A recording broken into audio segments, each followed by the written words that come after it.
Video last வீடியோவோட continuation. So முதல்ல அந்த வீடியோ பார்த்துட்டு வந்துடுங்க, அப்போ தான் இந்த வீடியோ புரியும். போன வீடியோவில் எப்படி நம்ம மாடல் ஓப்பன் பண்ணுறதுக்கு ஜாவாஸ்கிரிப்ட் கொடுத்தோமோ, இந்த வீடியோவில் பேக்ட்ராப் அண்ட் நோ பட்டன் இது ரெண்டுத்தையும் வச்சு எப்படி மாடல் அண்ட் பேக்ட்ராப்பையும் க்ளோஸ் பண்ணலான்னு பார்க்க போகிறோம். நோ பட்டன் யூஸ் பண்ணுறதுக்கு முதல்ல இதை அக்சஸ் பண்ணணும். இதை அக்சஸ் பண்ணுறதுக்கு நம்மளுக்கு நோ பட்டன்லேருந்து ஒரு எலிமெண்ட் வேணும். இந்த நோ பட்டனுக்கு ஸ்பெஷலாக இருக்கிற இந்த கிளாஸ் நேம் தான் அக்சஸ் பண்ண போகிறேன். இதை நான் காப்பி பண்ணிக்கிறேன். ஜாவாஸ்கிரிப்டில் இதுக்கு ஒரு வேரியபிள் நேம் கொடுக்குறேன். என்ன வேரியபிள் நேம் கொடுக்கலாம் அப்படின்னா மாடல் நோ பட்டன். ஸோ இந்த பட்டன் ப்ரெஸ் பண்ணால் இந்த மாடல் க்ளோஸ் ஆகும்ல, அதனால் மாடல் நோ பட்டன். ஸோ இதில் டாக்குமெண்ட் வழியாக query செலக்டர் மெத்தட் யூஸ் பண்ணி parenthesis சொல்லுக்கு நம்ம அந்த கிளாஸ் நேம் கொடுக்கலாம். இப்போ இந்த நோ பட்டனை அக்சஸ் பண்ண ஆரம்பிச்சாச்சு. இப்போ நம்ம நோ பட்டனை அக்சஸ் பண்ணியாச்சு. நம்மளோட பேக்ட்ராப் க்ளோஸ் பண்ணுறதுக்கும் நோ பட்டனை ப்ரெஸ் பண்ணி க்ளோஸ் பண்ணுறதுக்கும் நம்மளுக்கு ஈவென்ட் லிஸ்னர் வேணும். முதல்ல பேக்ட்ராப்புக்கு ஈவென்ட் லிஸ்னர் கொடுக்கலாம். பேக்ட்ராப் ஈவென்ட் லிஸ்னர் parenthesis சொல்லுக்கு கிளிக் ஈவென்ட் கொடுக்கலாம். கோமா போட்டு ஒரு ஃபங்க்ஷன் கொடுப்போம். ஃபங்க்ஷன் கிரியேட் பண்ணுறதுக்கு முன்னாடி parenthesis போட்டு parenthesis பக்கத்தில் curly braces போட்டு அது உங்களுக்கு நம்மளோட ஃபங்க்ஷன் கான்டென்ட் கொடுக்கலாம். இப்போ நம்மளுக்கு என்ன ஃபங்க்ஷன் வேணும் அப்படின்னா, பேக்ட்ராப்பை நான் ப்ரெஸ் பண்ணுறப்ப பேக்ட்ராப்போடையும் மாடலோடையும் டிஸ்பிளே நன்னாக மாறணும். ஸோ பேக்ட்ராப் நான் ப்ரெஸ் பண்ணுறப்ப backdrop dot style dot display வந்து நன்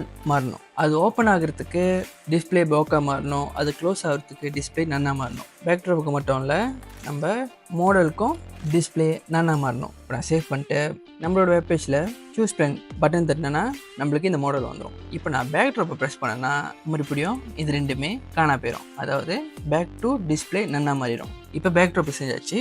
அடுத்து நம்ம நோ பட்டன் ப்ரெஸ் பண்ணுறப்ப இதே தான் நடக்கணும். ஸோ அதனால் மாடல் நோ பட்டனுக்கும் அதே ஈவென்ட் லிஸ்னரை கொடுப்போம். இப்போ நான் சேவ் பண்ணிட்டு நம்மளோட வெப்பேஜில் சூஸ் பிளான் பட்டன் தட்டினா நம்மளுக்கு இந்த மாடல் ஓப்பன் ஆயிரும்.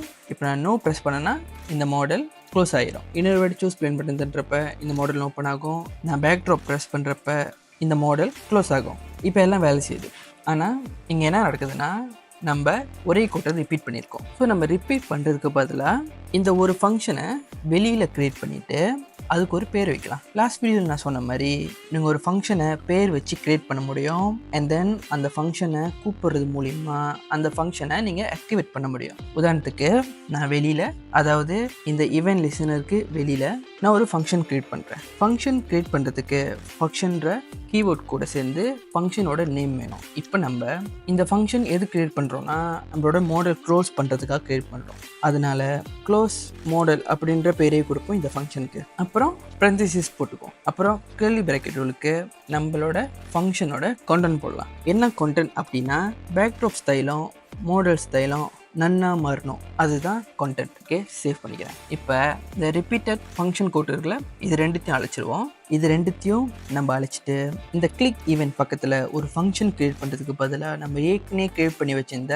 ஃபங்க்ஷனோட பேர் போட்டால் மட்டும் போதும், விச் இஸ் க்ளோஸ் மாடல். அதே தான் மாடல் நோ பட்டனுக்கும் போட போகிறோம். நம்ம ஒரு ஃபங்க்ஷன் இந்த இடத்துல க்ரியேட் பண்ணுறதுக்கு பதிலாக நம்ம ஏற்கனவே க்ரியேட் பண்ணி வச்சிருந்த ஃபங்க்ஷனோட நேம் போட்டோம் அப்படின்னா இப்போ நம்மளுக்கு இந்த ஃபங்க்ஷன் இது ரெண்டுத்திலையுமே வேலை செய்யும். நல்லா ஞாபகம் வச்சுக்கோங்க.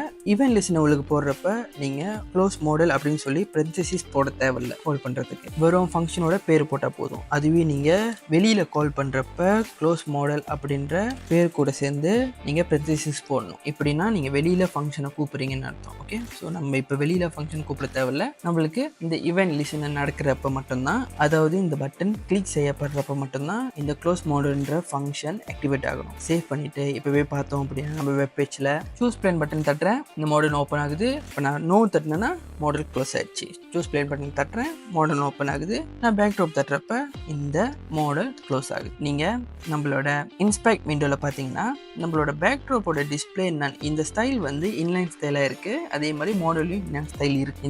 இந்த ஸ்டைல் ஏன் கிரியேட் ஆச்சு அப்படின்னா, நம்ம ஜாவாஸ்கிரிப்டில் ஸ்டைல் கிரியேட் பண்ணியிருக்கோம். அதனால் ஜாவாஸ்கிரிப்டோட ஸ்டைல் வந்து இன்லைன் ஸ்டைல், நம்ம போன வீடியோவில் சொன்ன மாதிரி. ஸோ அதனால் இப்போ டிஸ்பிளே நன் இருக்குது. இப்போ நான் சூஸ் பண்ணி ப்ரெஸ் பண்ணுறப்ப பாருங்கள் டிஸ்பிளே ப்ளாக்காக மாதிரி இருக்குது. இப்போ நான் பேக்ட்ராப்பை ப்ரெஸ் பண்ணுறப்ப டிஸ்பிளே பேக் டு நன்னா மாறிடுச்சு. ஸோ நம்மளோட கோட் பர்ஃபெக்டாக பர்ஃபெக்டாக வேலை செய்யுது. நான் நெக்ஸ்ட் வீடியோவில் எப்படி சைட் நேவிகேஷன் க்ரியேட் பண்ணுறதுன்னு சொல்லி கொடுக்குறேன் ஜாவாஸ்கிரிப்ட் வச்சு. இந்த சைட் நேவிகேஷன் ஏன் க்ரியேட் பண்ணோம் அப்படின்னா, ரெஸ்பான்சிவ் வெப் டிசைனுக்காக ஒன்ஸ் நம்மளோட வியூ போர்ட் சின்னதாக இருக்குது அப்படின்னா நம்மளோட நேவிகேஷன் எல்லாமே சைட்டில் வந்துடும். அதாவது ஃபோனில் பார்க்குறப்ப நீங்கள் பெகு மெனு தட்டுறப்ப உங்களோட நேவிகேஷன் எல்லாமே சைட்லேருந்து ஸ்லைட் ஆகணும். அதுதான் சைட் நேவிகேஷன். அது ஜாவாஸ்கிரிப்ட் வச்சு எப்படி க்ரியேட் பண்ணணும்னு சொல்லிட்டு அடுத்த வீடியோ நான் சொல்லி கொடுக்குறேன். அது வரைக்கும் பை.